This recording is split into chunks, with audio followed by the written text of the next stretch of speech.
Okay, everything's working. It's good. Good afternoon. How's your week been? Good, yes, That's thank good. you. And for the viewers, could you introduce yourself, your name, what you do and what you used to do? Yeah, my name's Jane and I'm a health psychologist. I specialise in chronic pain. I have been an academic, a researcher, a clinician, and I have a PhD in chronic pain. And what made you choose to pursue the chronic pain path? That's a good question. I guess it's not popular in that there's no real cure. It's something people have to live with. And a psychologist is at the very end of the road when surgery has failed and medication has failed and manual therapy has failed. Everybody sends them to a psychologist saying, you have to learn to live with it. And it was challenging and it still is, yeah. Yeah. And is there a greater challenge in that sort of psychology rather than traditional psychology, or? Yes, because it's not like something you can have 10 government sessions and you're better. I see people for years because their life has considerably changed. They can't return to the things they used to do. I mainly deal in traumatic injury, so people have had all sorts of road trauma or industrial accidents, or it's just life-changing and really challenging. And I mainly treat men because they find it harder because they don't have passive recreational skills. So yeah. And what would the passive recreational skills that women have that men don't have? Okay, that's good. Um, it might be some kind of craft or hobby, like I don't know, knitting or cooking or indoor plants, socialising with other women, you know, maybe playing cards or things like that. Yeah. And has working with clients that are at their lowest, has that had any negative impacts on your mental health? But you have to, I guess you have to just work out ways to offload that. So I have regular little getaway weekends or trips that I factor in and eat well, use Netflix humour a lot, family, friends, yeah. Do you listen to any or watch any comedians? I like to watch funny movies or episodes, yeah. And my daughter has done a master's in film and television and writes plays and stuff, so she's a unique character in herself. Yeah. Where were you born? Okay, yes, I was born in Gippsland. It's on the Princess Highway on the way to Sydney, I guess. My father was third generation on a farm, and I grew up on a dairy farm. I went to a little country high school which was new, and in year 10 I came to Melbourne to boarding school. And why did your parents decide to enroll you into boarding school? That's a good question. Mum went to a parent-teacher interview and the teacher said, I should get a job at the local supermarket before all the smart kids got the jobs. And I had a government scholarship, I have to say.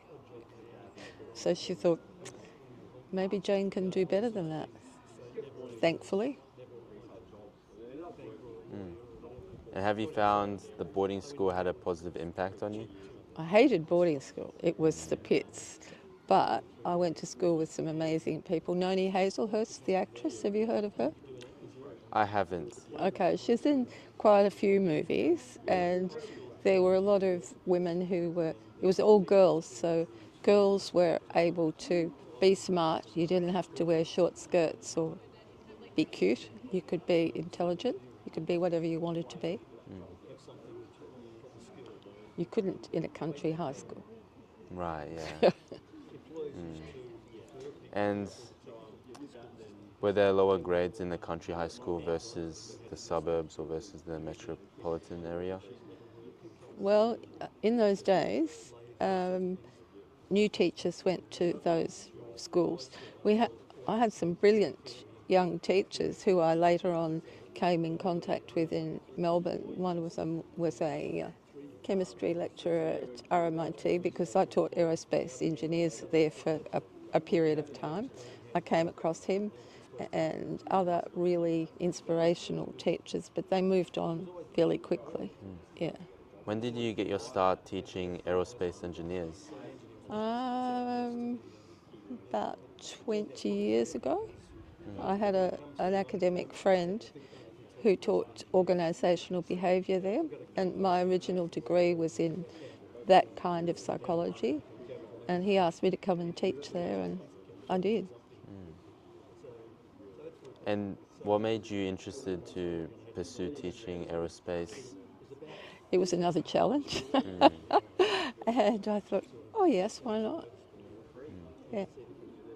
And was it hard learning about aerospace to I, teach the subject? I didn't teach aerospace. I taught organisational behaviour, planning, organising, leading and controlling. So it wasn't aerospace. They thought it was a dumb subject, but it was a subject that the entire university had to do at that point in time. Every course you did those 2 units of study because you needed them to be able to organise people as managers in business or whatever. If you were doing hospitality or aerospace engineering, they all did those subjects. There were 800 students, I think. Yeah. And what student was the most interesting to you? If you're not subscribed, please subscribe. Also, please smash that like button on the video and enjoy the show. Ones that were doing their practical experience overseas, building aeroplanes or building sports cars or something, they were interesting, yeah. Yeah. And have you gotten back into contact with any of them? No, look, that was a long time ago. I'm more now in touch with students I've taught more recently. Yeah. And what high school did you go to? Trafalgar High School. And how did you find the school?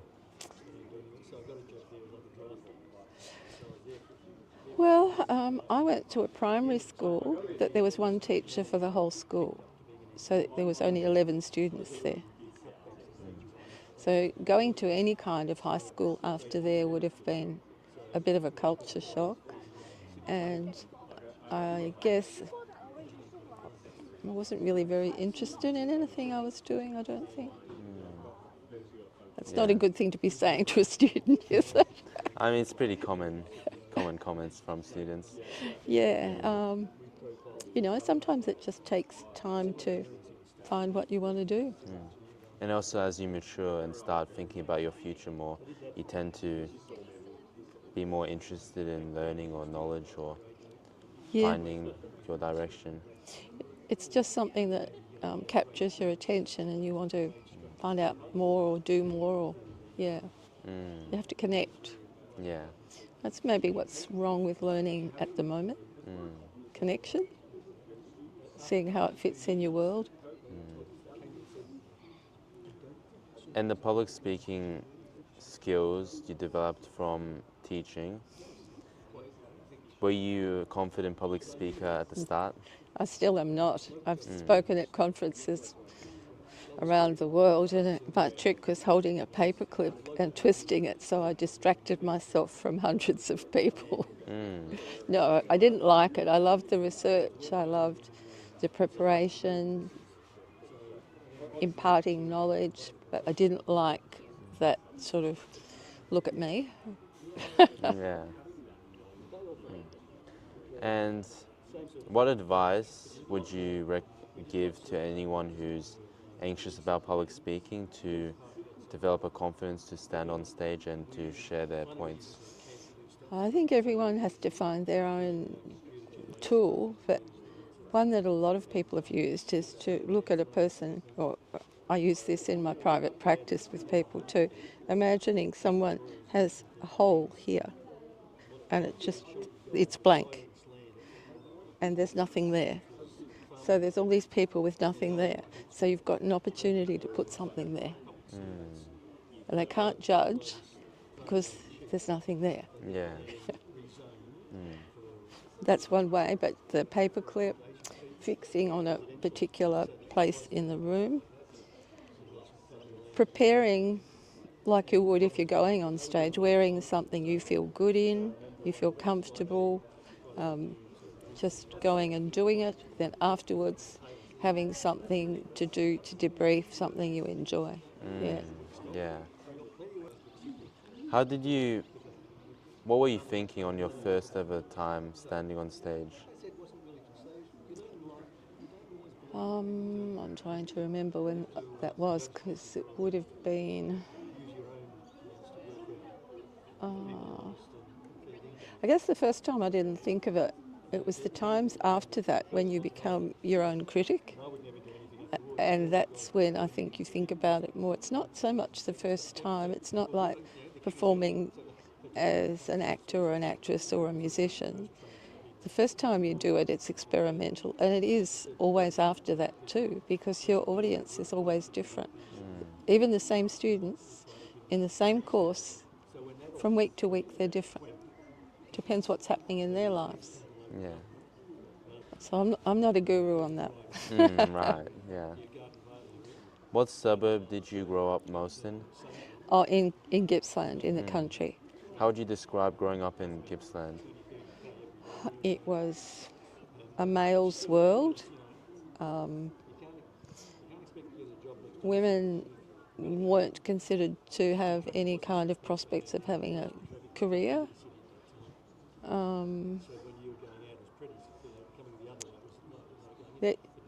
There wasn't really very much.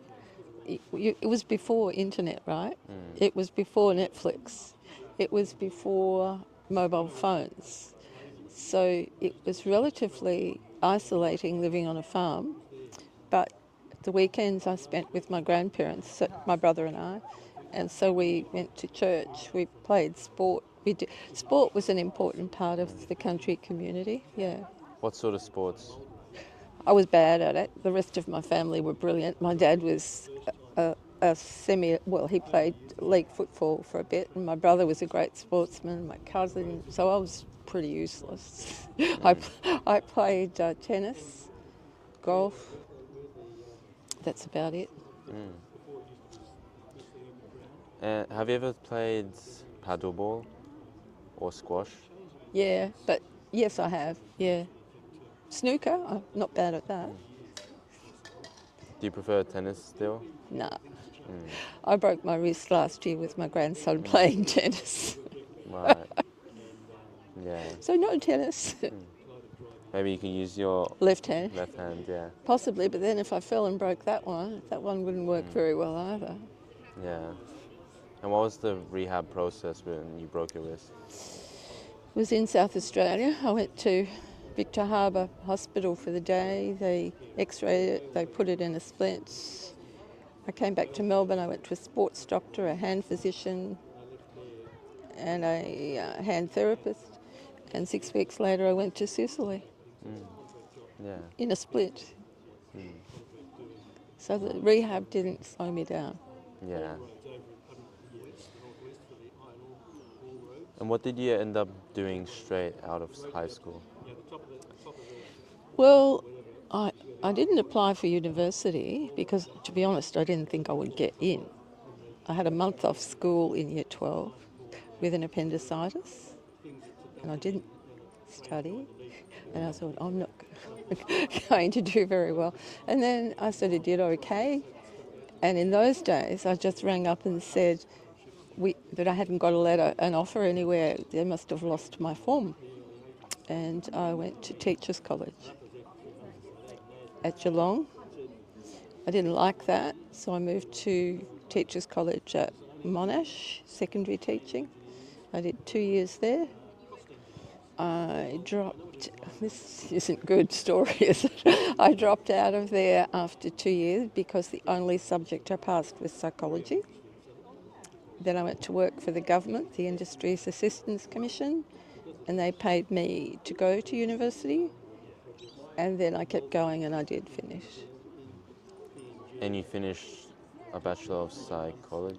I did a Bachelor of Arts, majoring in psychology and communication and sociology, and then I did a dip ed in psych, and then I did a PhD.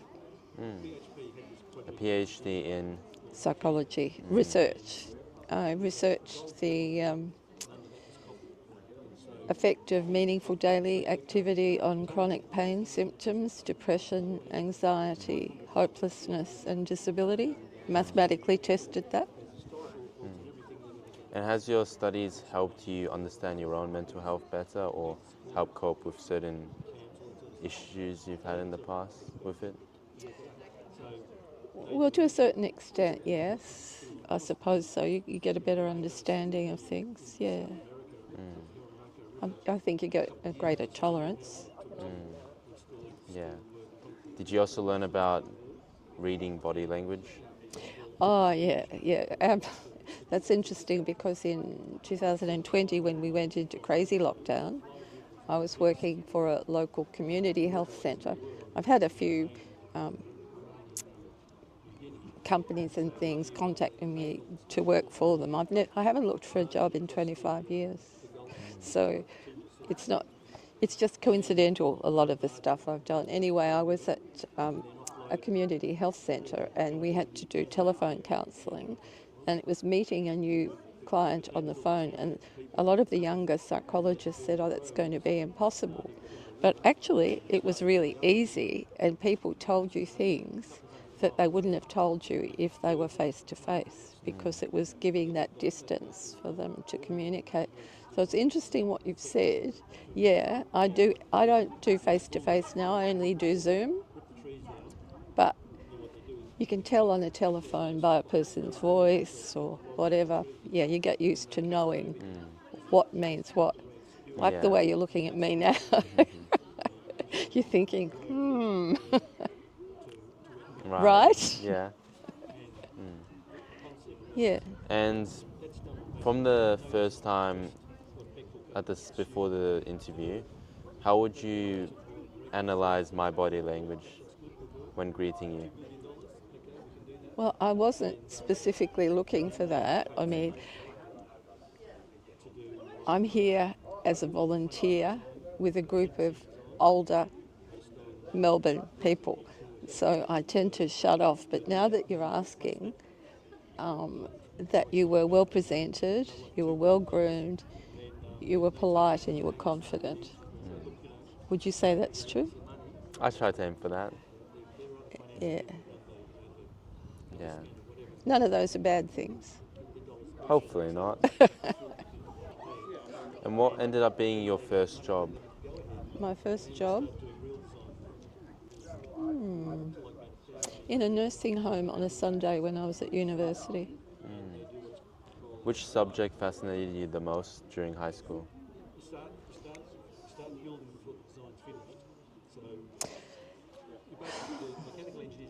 Sewing.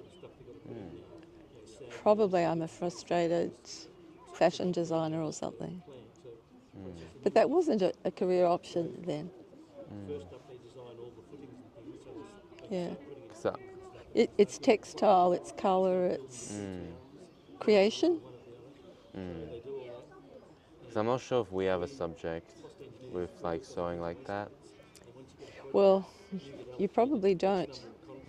And I was thinking about what would be good in school curriculum now that was in when I was at school, but I don't think is in now. Do you have a community service subject where you have to go and do something for a whole term for somebody or else, like an older person, or go to a nursing home or do something like that? We don't actually have a specific subject.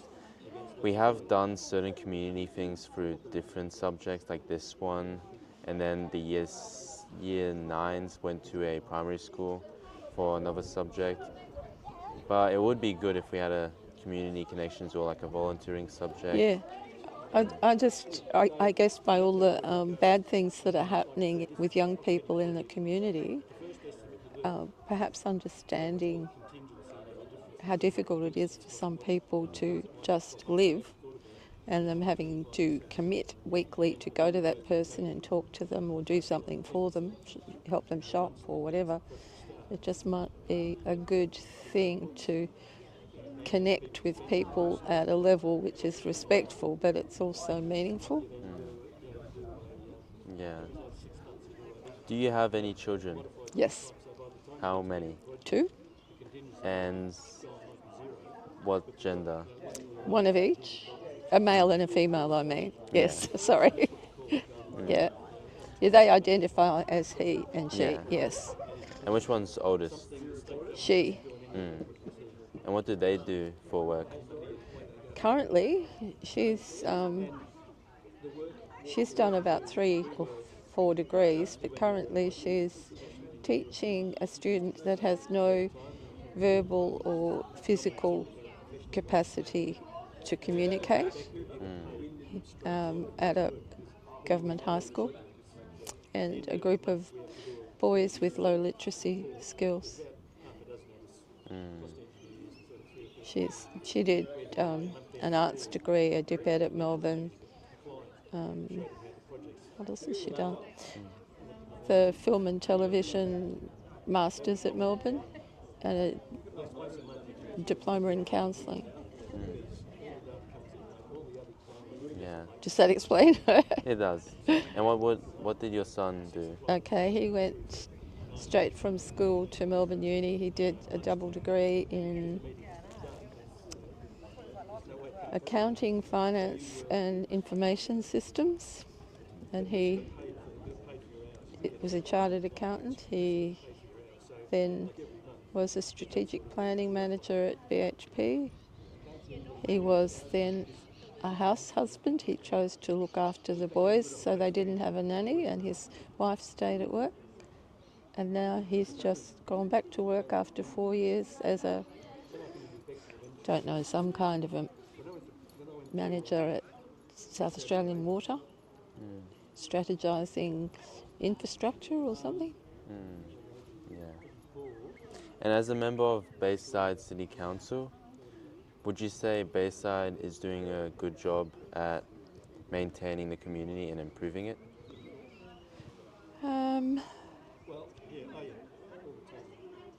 I don't really know, because I don't use the community services. I know there are community houses. I really don't know what they are doing for me personally. I hope they're doing things for the local community. I don't know the answer to that. I've got to be honest. What advice would you give to the younger generation? To always be open to new opportunities and listening to other people. Don't assume you know everything. We can't know everything. And to be kind and respectful. What is one thing you'd like young people today to know about you, your life or work experience? That's a big question about me. Well, typically a woman of my generation, I haven't done anything extraordinary except be a mother and a grandmother and a psychologist, but maybe one thing I've done that will make a difference is I'm in Rotary, and I was the scholarship chair for the region, and I got a student from Melbourne University the funding for him to go to Oxford and do neuroscience.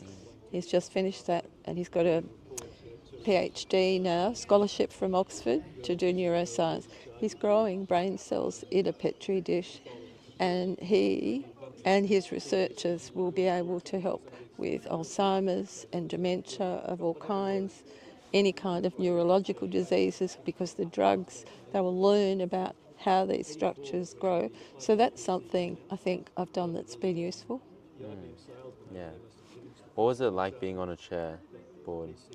Well, I was the only woman, still, believe it or not. And it's not something that had been done before. It had normally been for, projects about overseas water or schools, or we do all those things as well. But this young man, I just knew from seeing what he was doing and meeting him that he was going to make a difference to health and medicine in Australia and the world. Yeah. So I just wanted to keep going, and we got there. And did you have to vote on the board or on the chair? Well, I was just a member of a Rotary Foundation committee, and I was the scholarship chair. And there were quite a few men in various other portfolios. And then it was a matter of getting other Rotary clubs to contribute to the funding. So there was local funding, there was Rotary club funding and special events, and it was coordinating it, I guess. Yeah. Yeah. And did you want to be a part of the committee before they took you on board?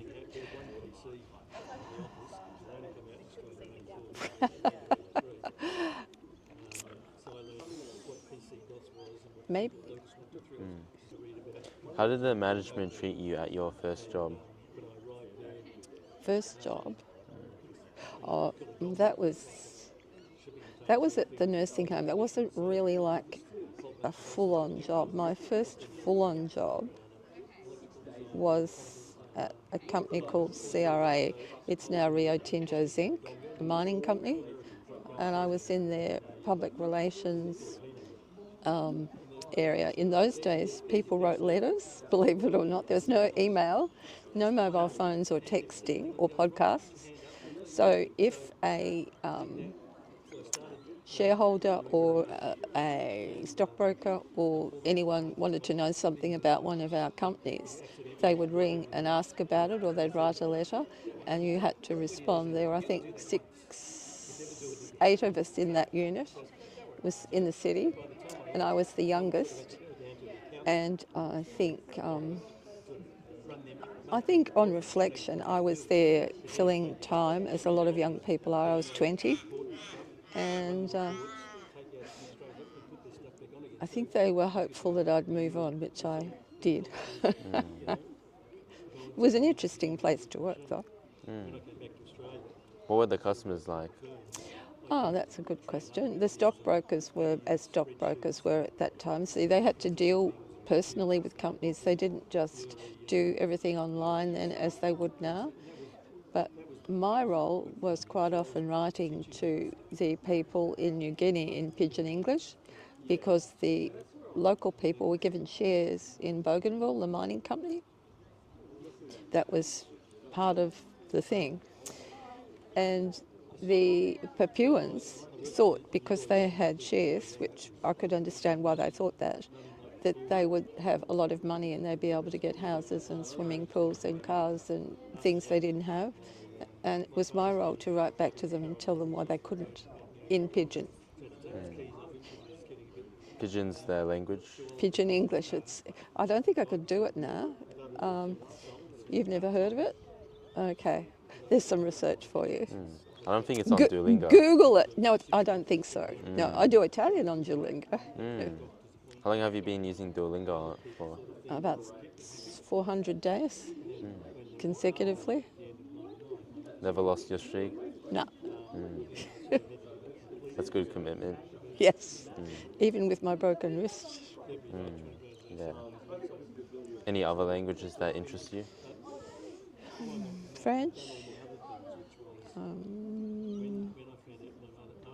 Probably that's... Anywhere I go, I like to be able to try and communicate, but I love Italy, so yeah. Do you travel often? Fairly often in the last 10 years, yeah. And whereabouts have you travelled? Vanuatu, New Zealand, Noumea, China, Canada, America, Italy, Ireland, Malta, India, don't think I've missed anyone. Very diverse mix. Yeah, yeah. And when you went to America, Oh, Finland, Sweden, forgot that.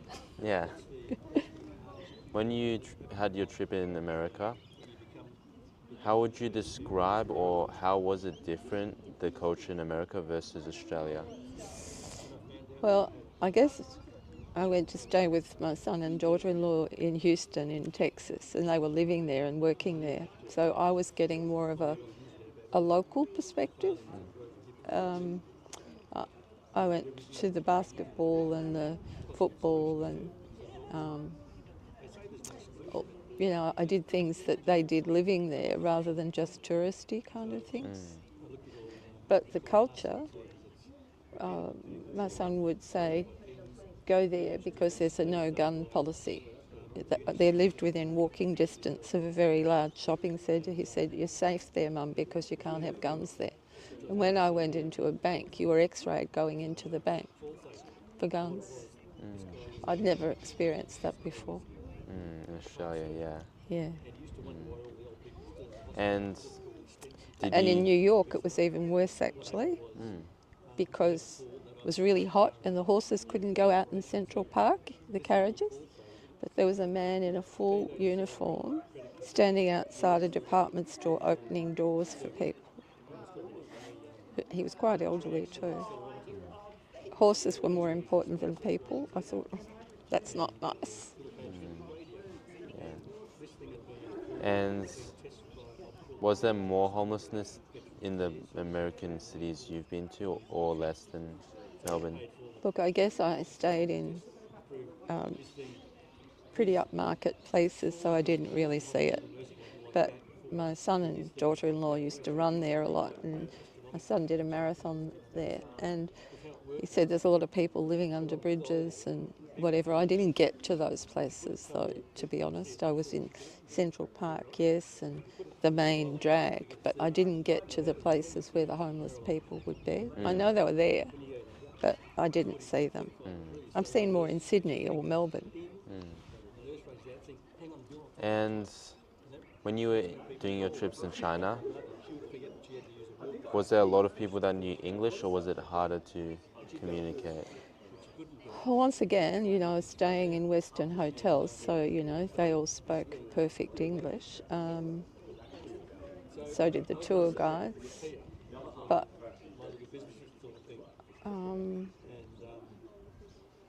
yeah, in most Asian countries, people do speak enough English to get by. Yeah, but it's not like a native, but it's enough. Yeah.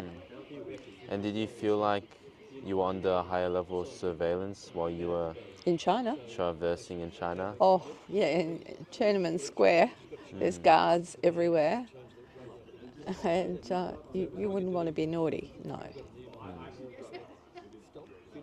And did you feel like there were more cameras around?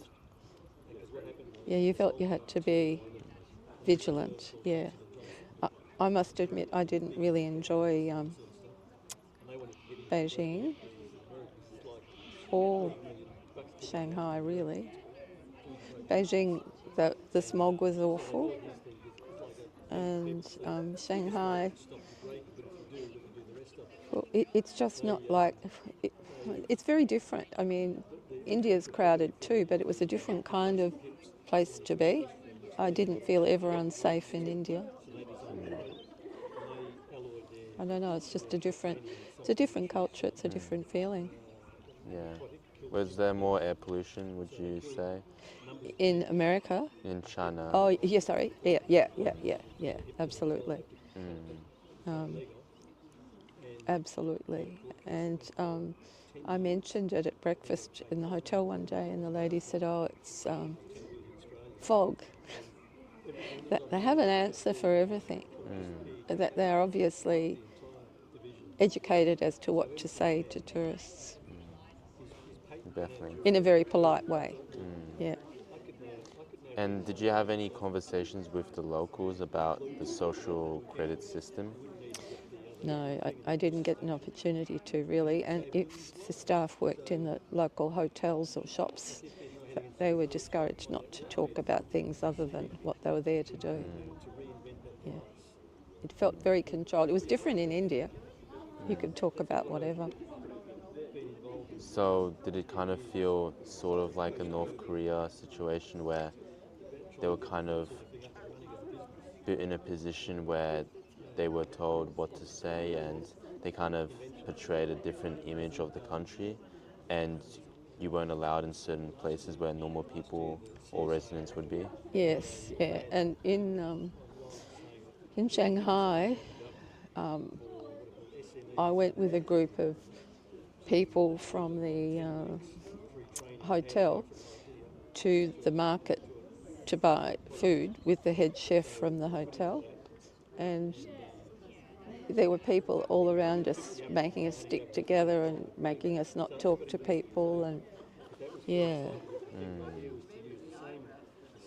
And in India, you didn't really have that I experience. just wandered around as I would in the city of Melbourne. It's more crowded and it's different, but I didn't have that sense of being afraid or compromised or anything. No. Or being monitored. No, and the children, they always wanted to have photos taken with me because I'm so blonde and so white. And the teachers would say, "Can they take your photo?" And I'd say, "Yeah, sure." And the kids were so lovely. They went to school 6 days a week too. 6 days a week. Yeah. And they were so clean. And the homes where they come from, you wonder how their mothers or fathers, it would have been their mothers though, could get their clothes so white. Yeah, they were lovely. I really enjoyed India. Yeah. And how many hours in a day would they go to school for? That's a good question. I think longer than here. Oh no, wait a moment. I think it's shorter. I think they go earlier, like about 7:30 because it gets quite hot, and they might finish at 2:30. Say 7:30 till 2:30, something like that. Yeah. And on Saturday morning, it was only a half day Saturday. Yeah. Would you think Australia would benefit from a similar schooling system with a half-day weekend? I think anything that would engage students to get them to school and to learn some things which will be important in life, like reading. It seems futile perhaps at school, but if you can't read and you suddenly are incapacitated physically and you haven't finished school and you can't read, your opportunity for an occupation is very limited to earn money or to be independent. You can't read how to take a medicine. You can't entertain yourself by reading a book. Books can take you to another place and make you feel better. Reading is really important, literacy. Without that, life is rather restricted. Do you prefer non-fiction self-help books or fiction storybooks more? For me personally, not self-help, fiction. Fiction. Good fiction, Australian fiction if possible. If I read a book from a series, I read them all, from the first to the last. Yeah. Any books you're reading at the moment? I have read a series called Seven Sisters. Have you heard of that? Big fat books. And they're about girls who were adopted from various countries around the world by this man who lives in Switzerland. And you don't know the story about him at all until the last book, which is called Pa Salt. He's the father, the adoptive father of all these girls. And they're fascinating because one of the girls was from Australia, one's from Scotland, England, South America. The author takes you right into those places and why those girls needed to be adopted. And the father left messages for them all to find where they came from. So that was their journey, finding where they came from. It's been very interesting. And was there a mother as well? There was a housekeeper. Yeah. And it's all very interesting until the last book. You don't really understand it all, but the lady who wrote the books, she died before the last one was finished, and her son finished it with her, input before she died. But that was published last year. Yeah. Yeah. Would you be worried with the future of AI generated books Yep. getting into bookstores? Yeah. I am worried about AI in a sense that I have the capacity to use it for clinical notes as well, and so do the doctors that I work with.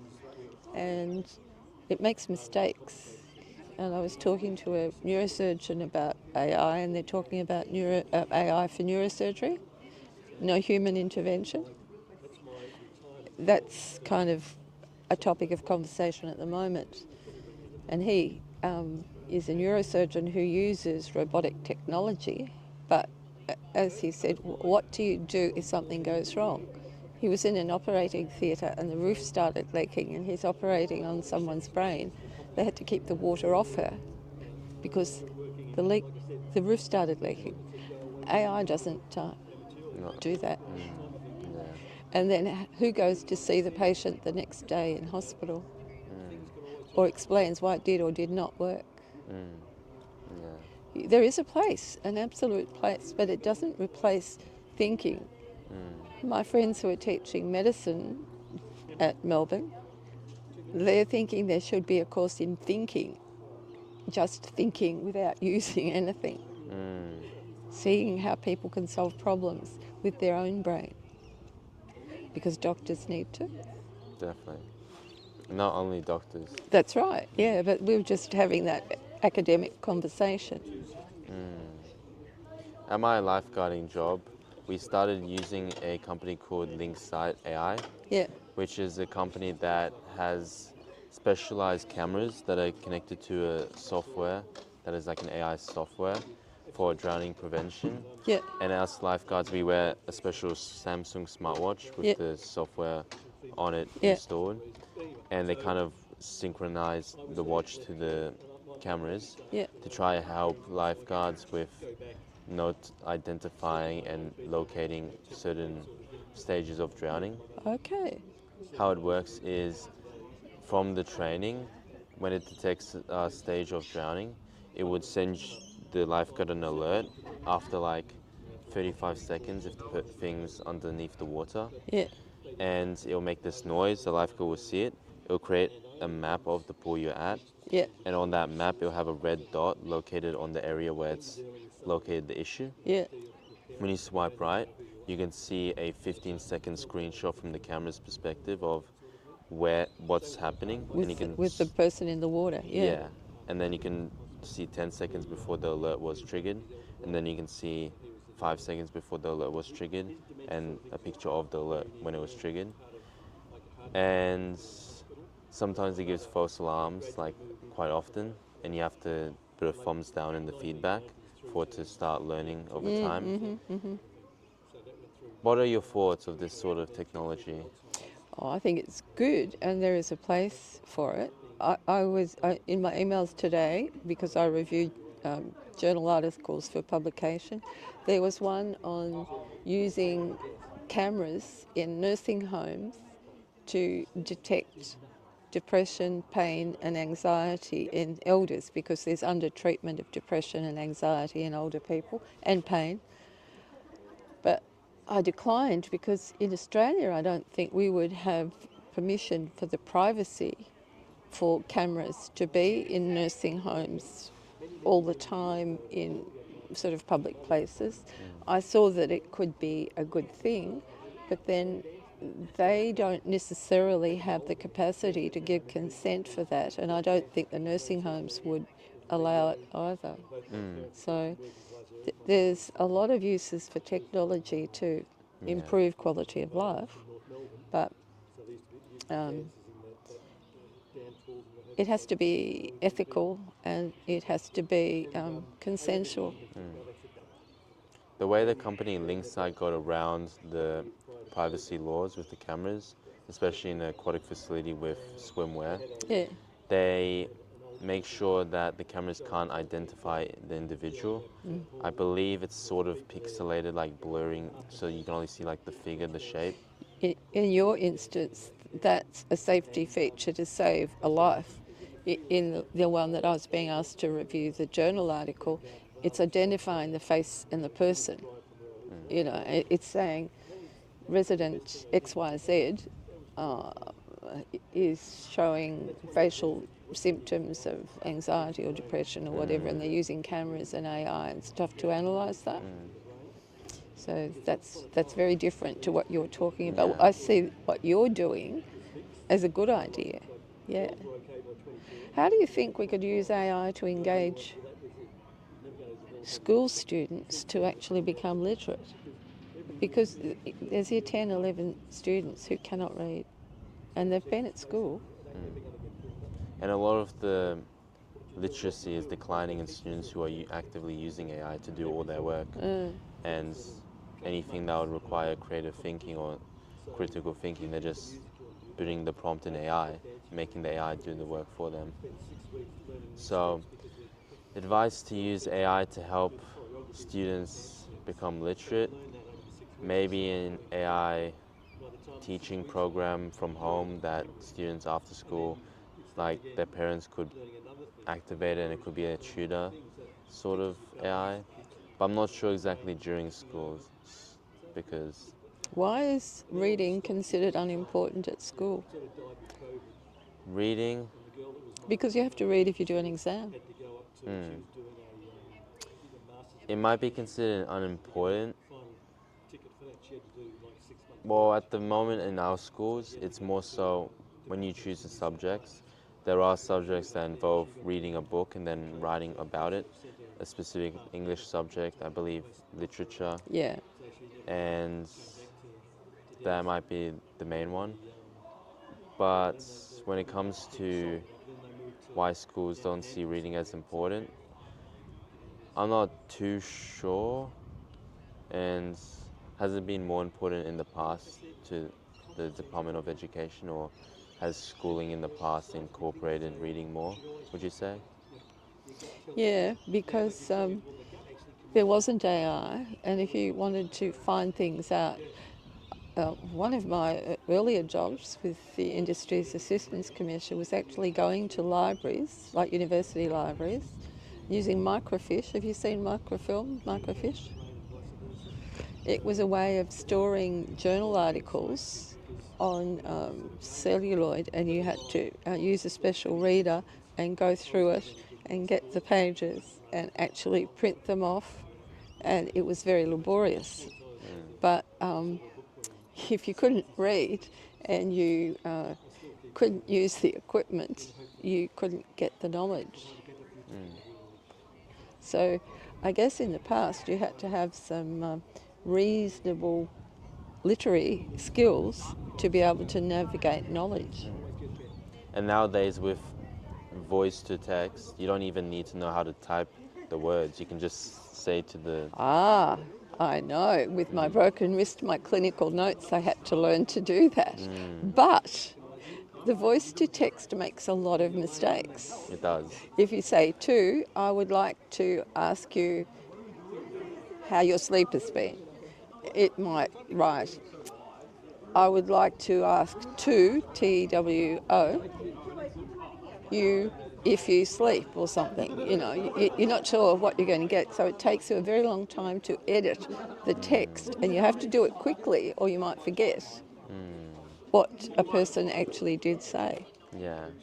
So voice to text for texting, for email, and for Word for clinical notes. Yeah, Yeah. Thank you very much. my pleasure. It was great to have you on the podcast. I hope you have a wonderful day.